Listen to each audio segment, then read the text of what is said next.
everybody out there in Instagram land. We are back here with you again this Friday morning, afternoon, or evening, whatever time zone it is for you all out there. And this week we are very blessed and very, very excited to have Shawn Rivera with us this afternoon.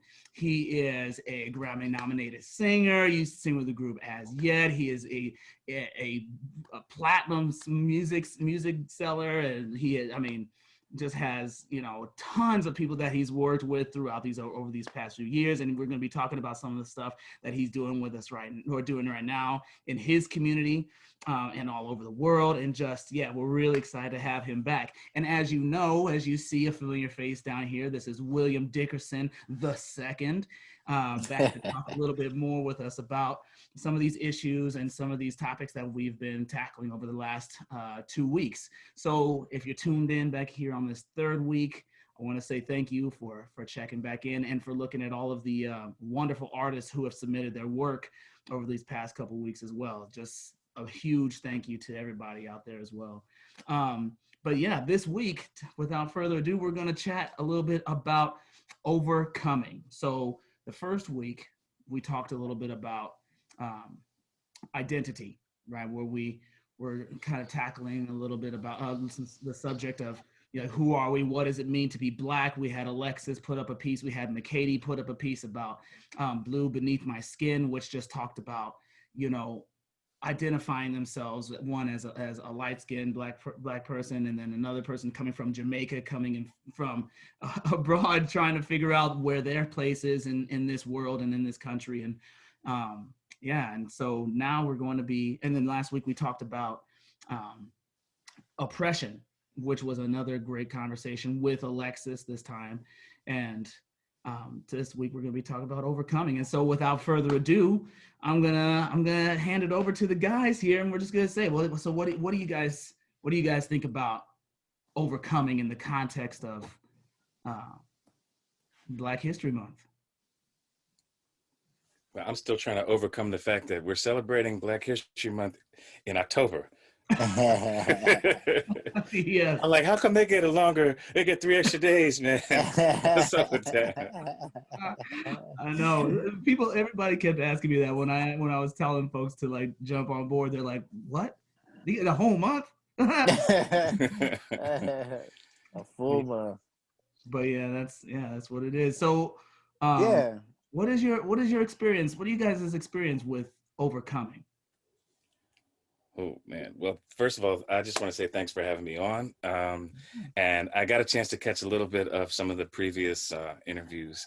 And a lot of what I've been through personally kind of ties in with all of that, from the identity, kind of similar to having a mixed background, also Caribbean background, and growing up in people in Philadelphia, where I'm from. The inner city is a mixture. If you get, you know, Puerto Rican, you get Black, but people don't realize that Puerto Rican is mixed with Black. And then when you tell people you're Puerto Rican, and they're like, Puerto Rican and what? Because you're mixed. And I'm like, I didn't say I was a race. It's just a culture. But then as far as overcoming, the older generation in my area had kind of like this thing where they're like, look, if we can fit you in, if you speak good English and basically like blend in, then you avoid some of the discrimination. But what winds up happening is you get stripped of your culture because you're trying to quote unquote assimilate into, you know, what's going on around you.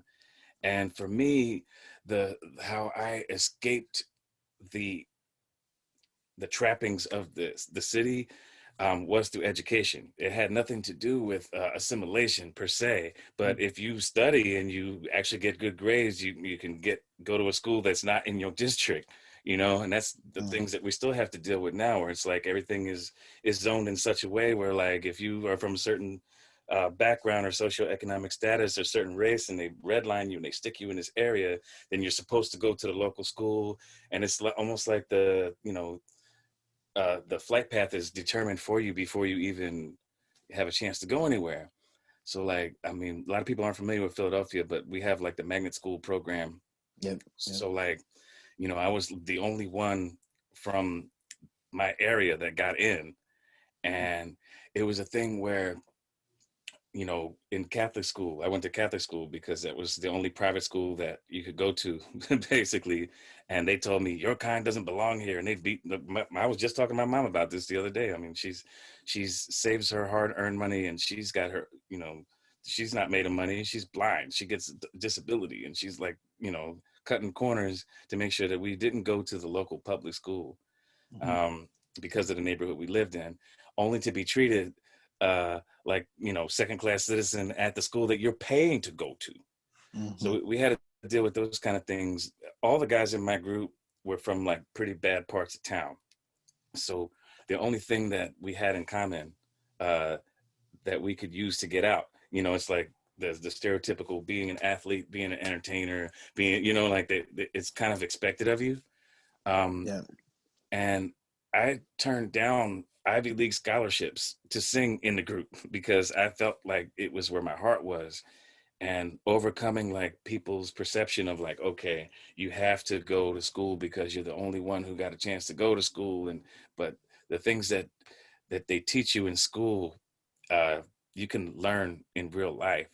So to me, I'm trying to stay on the topic of overcoming, but it's all tied together. It's like some barriers are in your mind, and other things are real. And like, it's really difficult to explain to people that there is a such thing as systemic racism. They think there's a certain group of people who think that it's all like, you know, you're just making excuses, or you're just, you know what I mean? Like they try to shrug it off your experience as something that's just, you know, imaginary because they don't see it happening. Yeah, Shawn. You know, one of the things I wanted to say, to speak about that, when you bring up like the systemic thing, is like when I think about overcoming in our particular context, it's like in the United States, but then like just across the world, like the African diaspora, we have like a real history of overcoming, right? Like there's a way in which, you know, in the United States context, overcoming looked like the end of slavery was the first, right?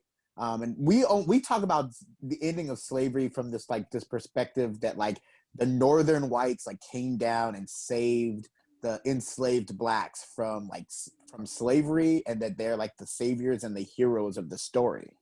But I had like ancestors that fought in that war. They fought for their own freedom. My ancestors, you know, mine and Sean Dale's, right? Like our ancestors, like we bought, like our great grandfather bought our freedom before slavery ended. So we have these like stories of like these moments of overcoming. In Haiti, like them folks, they was like, you can't enslave us. You already know, right? Yeah. And meanwhile, in Puerto Rico, it took 11 extra years. There was slavery 11 years after it was abolished. Yep. So we got, but the thing about like when you're talking about systemic or structural racism, I think this is like where I was like going with this is every time we do the thing that we're supposed to do, which is overcome, we have this moment where we're like thriving. Like during Reconstruction, the dollar moved in our communities in the United States in a kind of way that was like better than the United States dollar was working in any other place. Right. Like we were thriving. Tulsa, and then they drop a bomb on you the minute you start, you know. Exactly. Yeah. So how, you know what I'm saying? So like, it's like, oh yeah, we overcome all the time. We have to overcome. But then it's really hard to overcome when you have a military that comes in and then literally kills you for it. And kills your family and destroys your businesses and destroys your homes that you've like created and built for yourselves. And so, you know, from my perspective, it's not a question of whether or not we can overcome. We do all the time. We overcome every time we wake up in the morning. I know that's right. And what's frustrating is that treadmill. It's like you're supposed to be satisfied with progress, but there should be a point when the knife is pulled all the way out. Yeah. You know what I'm saying? There's got to be a point. Like, you can't just be happy. Oh, we made it a little further today. I mean, that's great. But how much further is there an end to this? Or is it just going to be like, you know, throw you a crumb, 2 inches in, 3 out, 2 in, 4 out, you know, like. You know what I'm trying Yep. to say, man. Yeah, no, I got you. And Preaching it's to the like choir. you're talking about that Malcolm X quote, right? Yeah. It's him that says that, right? Where it's like, Mm-hmm. am I supposed to thank you for pulling out the knife 6 Exactly. inches or whatever? Yeah. Right. Yeah, no, I think that's dope. Oh man.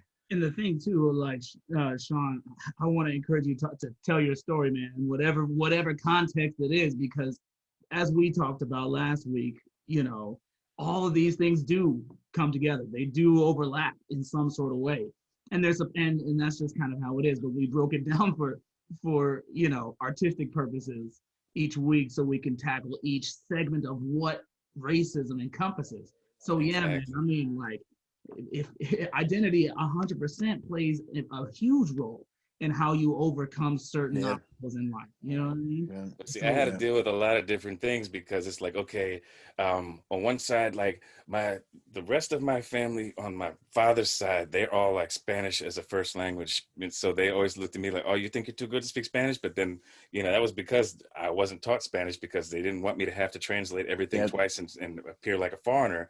But then the only place I felt at home was in gospel choir. I'm singing in gospel choir. I never felt like, it's like when you see yourself in others and there's a part of everyone in you.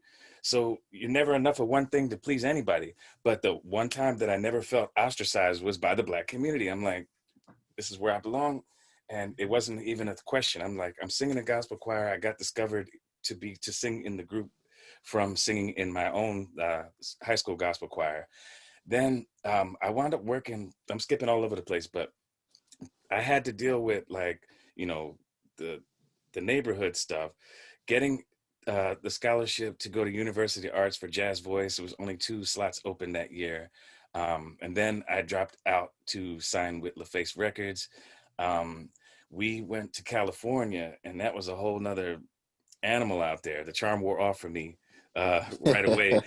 The streets aren't paved with gold; they're paved with souls, man. Straight up, Yeah, man. That's straight a up. hard thing, brother. It's a hard thing. And the hardest part is that, okay, I look at artists, right? It's almost like the NBA.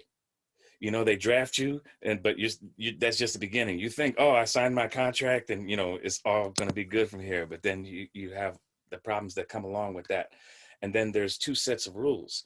Like, for instance, if you are, and this is no offense to any specific group, but let's just pretend that you are, a rock band from England singing the Beatles style music, or you're singing traditional pop music. There's a team that's put together for you. They let the rock bands write their own stuff. Like, they'll own their own masters. They'll be in the garage doing their stuff. But if you're a Black artist, you're R&B. Oh, we've got to hook you up with the producer who's in bed with the label, and you don't own none of your masters. You got to fight like this. Same way they did Prince and they did Michael Jackson and all these other great songs have come out of Motown, and Motown, set the standard. And people don't understand. Uh, they think, okay, Motown, the template was modeled after the Ford Motor Company, right? Hmm. But there's some good and some bad to that, because people took that and ran with it and said, all right, well, now we're going to do the same thing, crank you out like a product, except that the people creating it don't own none of it. None of it. So why is it that they expect the hip hop artists and the R&B artists to have like 50 ghostwriters and like all the publishing go into the label, but like all these indie bands can create from scratch in their garage? Like, certain doors open for people, and you wonder why, and you scratch your head and you go, you know what? Talent is not enough. You got to be 10 times as good, no matter what field you're in. You got to be overcoming. You got to be 10 times better than Yeah. the competition, and you're still not fair. Like, And you know what I'm saying? Like, yeah, can I speak to that a little bit too? please take your Because time. because man, I think that overcoming, there's a bit of, if I may say, preparation in overcoming, right? Because what you're talking about, that you have to be 10 times better than what it is, than like other people in order to get to the top. Um, that is, there's an element that I'm learning too in the industry of business acumen and savvy that you have to have in order to navigate the waters to get above those other, to be 10 times better. So it's even more so, how do you prepare yourself to overcome? You know what I mean? How do you set, what steps do you have to take in order to be ready to be in the room where you're like, no, I don't care. I am like just as good as so-and-so, even if, you know, you may not may look at me that I'm and think I'm not, or, you know, there's a whole other, oh, whoop, I fell. Yeah. I knew this was gonna happen. We're laughing with you, man, not at you. It's all good. I'm just glad you're okay, brother. Well, Right. that ain't going in the blooper reel. You overcome an obstacle, or, you know. I did. You know what? That'll be a funny story for next week when I tell you what happened. but you know what I'm saying. So there's a certain level of preparation that we each have to go through, which is a completely different beast in itself. How do you? We rehearsed for 6 years before we were discovered, and all the bands that get put together. Okay, double standard. You got NSYNC. It's 5 of them. As Yet, it's 5 of them. Right? Talented group.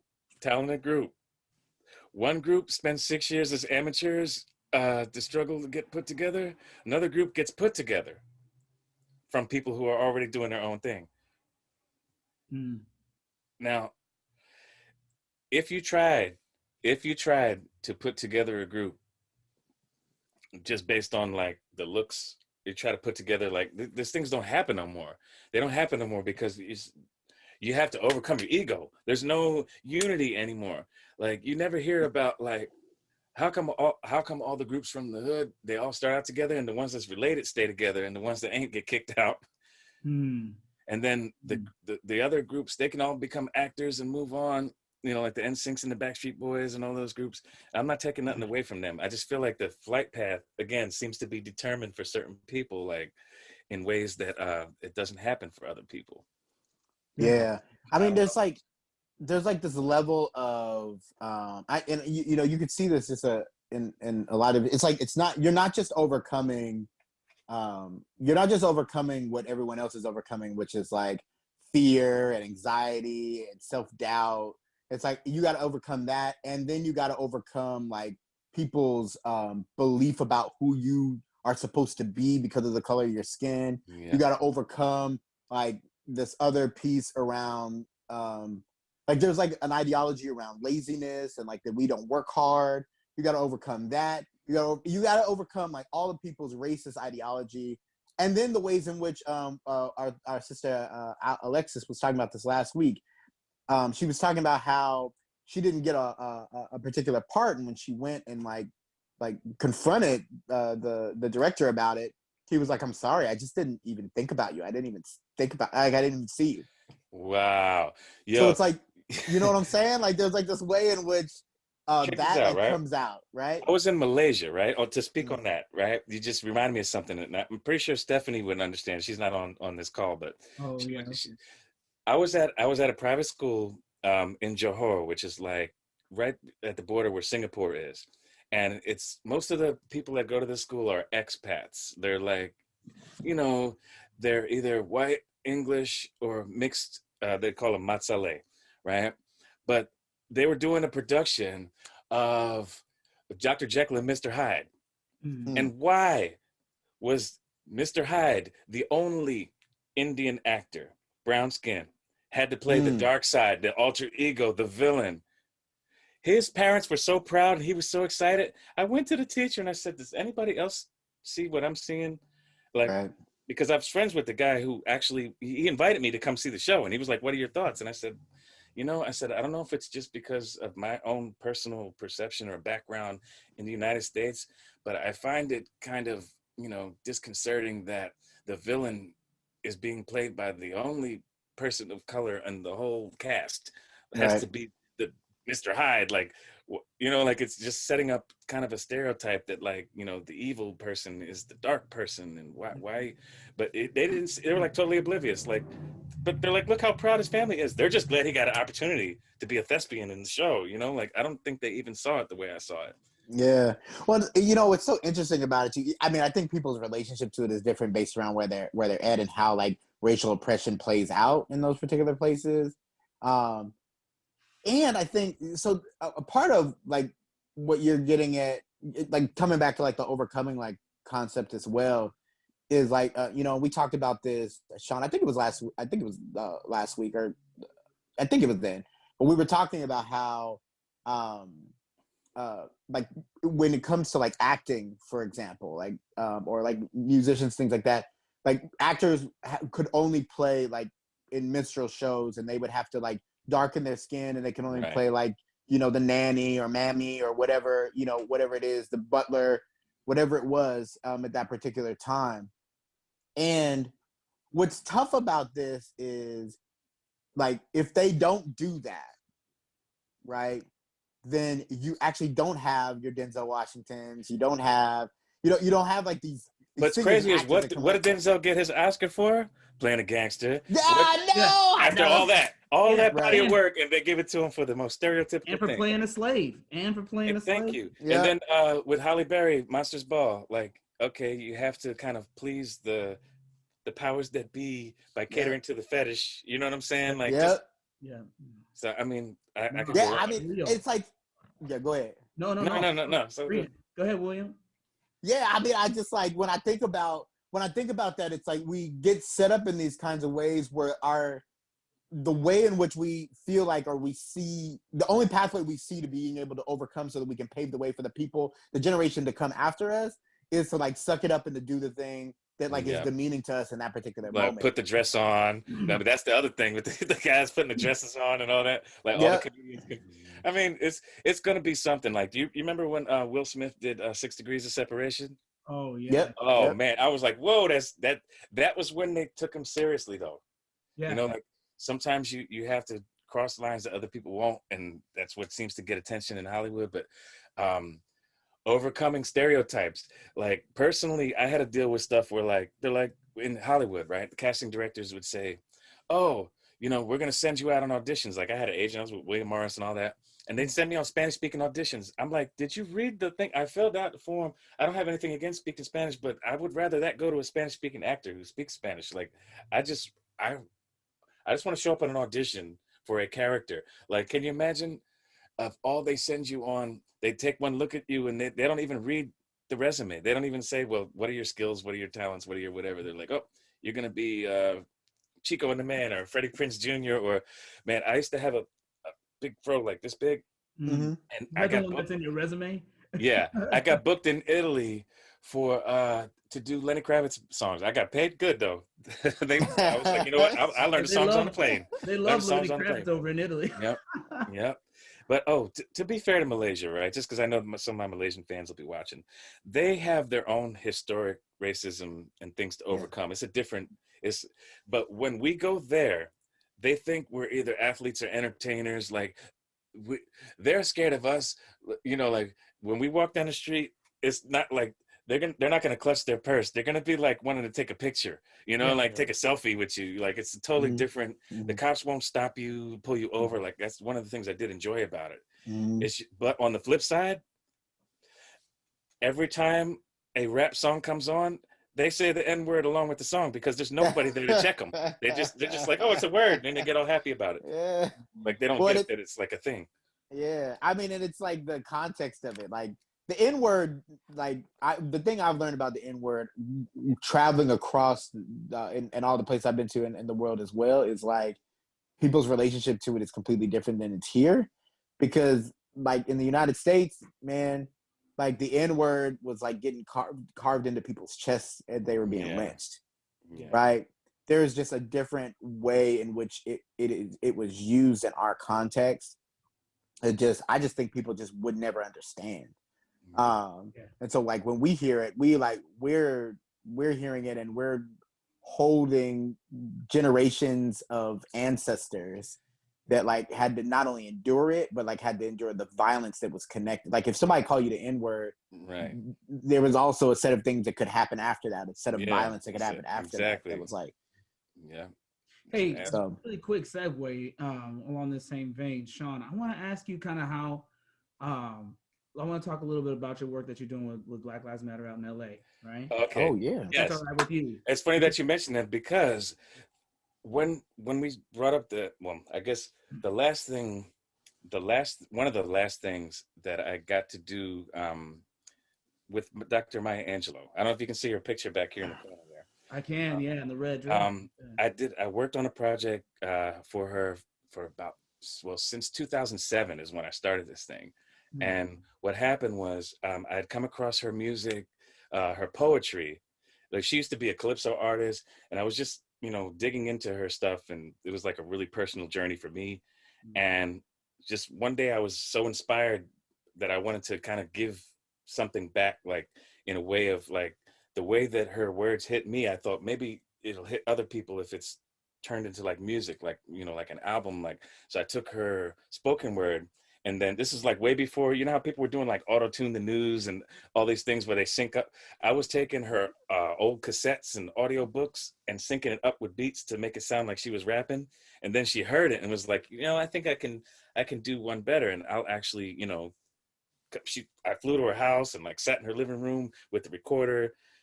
And she said that she doesn't use the N-word, that she doesn't like it being used. She got in a tiss with Common, because they did a song together, but what Common did was he sampled her poem and then he wrote his own verses and didn't clear it with her first.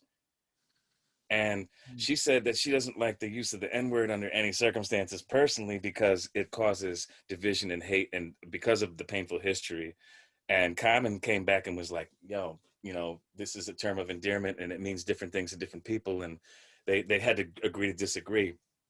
But so what happened was, I'm skipping about 7 years of stuff that happened, but I put out the first version of the record through a label called Smooch Music. It's not my label. They paid to have basically they had to put down a bond to ensure that Maya's estate and legacy was paid properly, and that if anyone came back to sue, that we attested that we own the music. So I did a deal with them. They put it out in 2014. Oprah Winfrey's network aired the video. It's still on their YouTube channel to this day. Then, I thought, okay, it was cool. I wasn't expecting them to make millions of dollars or anything, but she passed shortly after. And now here comes 2020. And I get approached by the label saying, look, we have this idea. What if we can take one of the songs from the album, remix it for 2020, and sync up some video? And I made a video that's about to debut in the coming weeks. Basically, we're waiting until after the election because there's a lot, the bandwidth of the news cycle is being sucked up right now. And what it is we're raising money for Black Lives Matter in California. And in conjunction with Maya Angelou's estate, we just got the clearance from Martin Luther King's estate to use his image and likeness in the video. Every clip that's in it is basically from Emmett Till's funeral all the way to, the people marching, the Tongans that are doing the dance like this, and like it's basically got parallel clips from then and now mixed together. The minstrel shows are in there. There's so many controversial clips and things in there that we had to make a short version that could air on TV and one that you can only watch the full version on the video, because we wanted to honor Emmett Till's mother wanted those pictures of the disfigured face to be seen. And that was the first viral video. When you think about it, the first viral clip, if you will, was those newspapers that were putting out this horrific image of Emmett Till's face bashed in. And Black Lives Matter, we're going to split proceeds with them. And a portion of the sales, there's merchandise that the label also is making with some of the artwork that's behind me.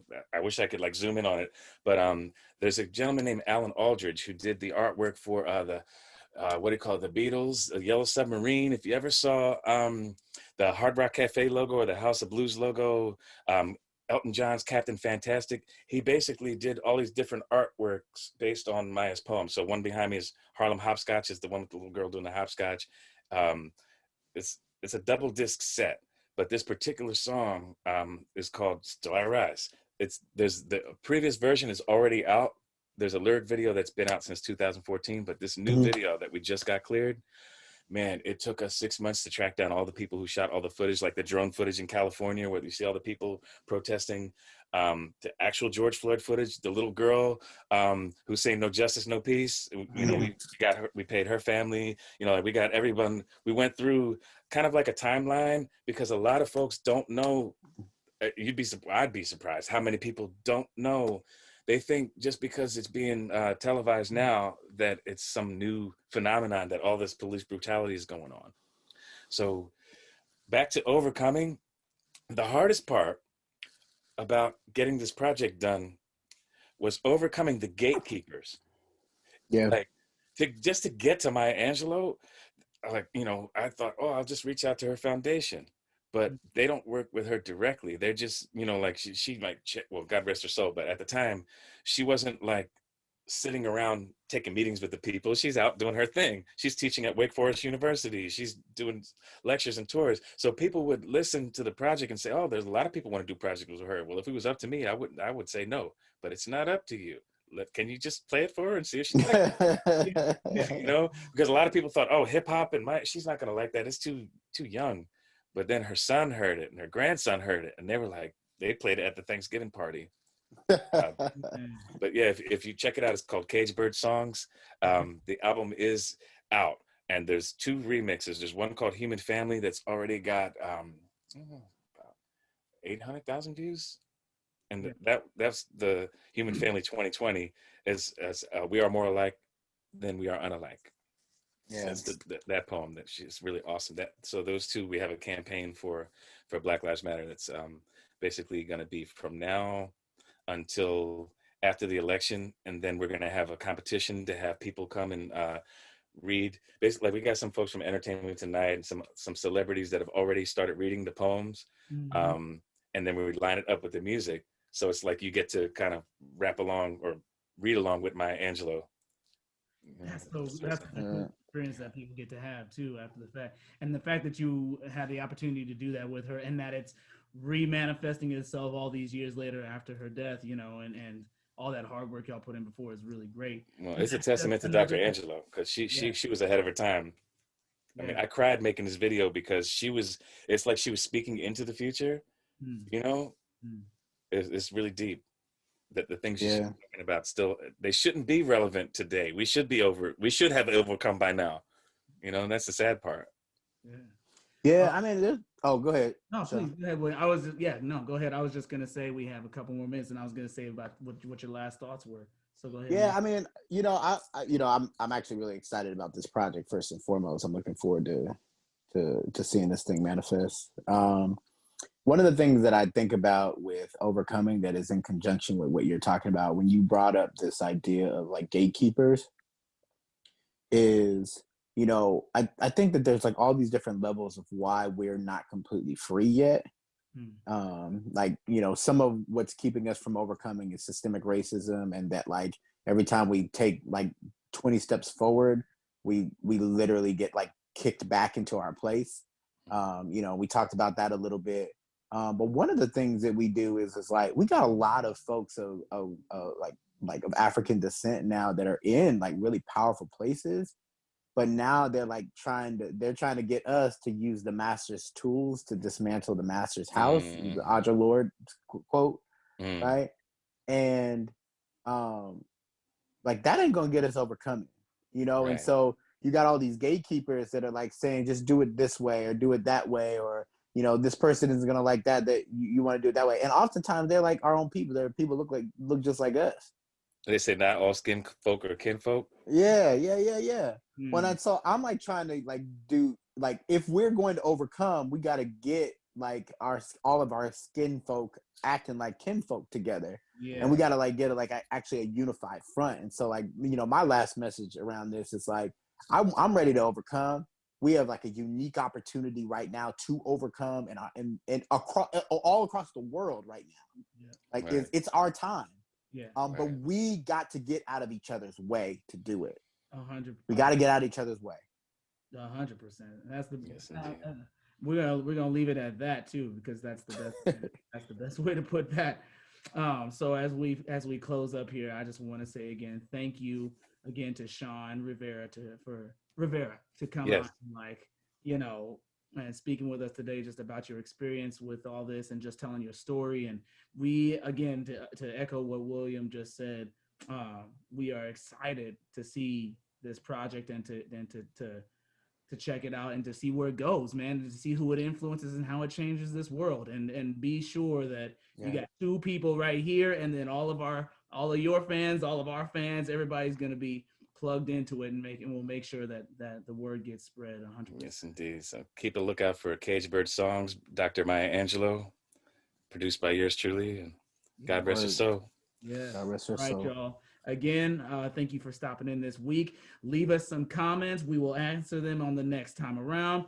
And have a wonderful rest of your week. And we will see you at our final week for Black History Month, when we talk about representation. And we cannot wait for that. Glory. So, yes. Y'all have a wonderful week out there in Cyberland. My brothers, y'all have a wonderful rest of your week as well. Have a good weekend. All right. All right now. Love and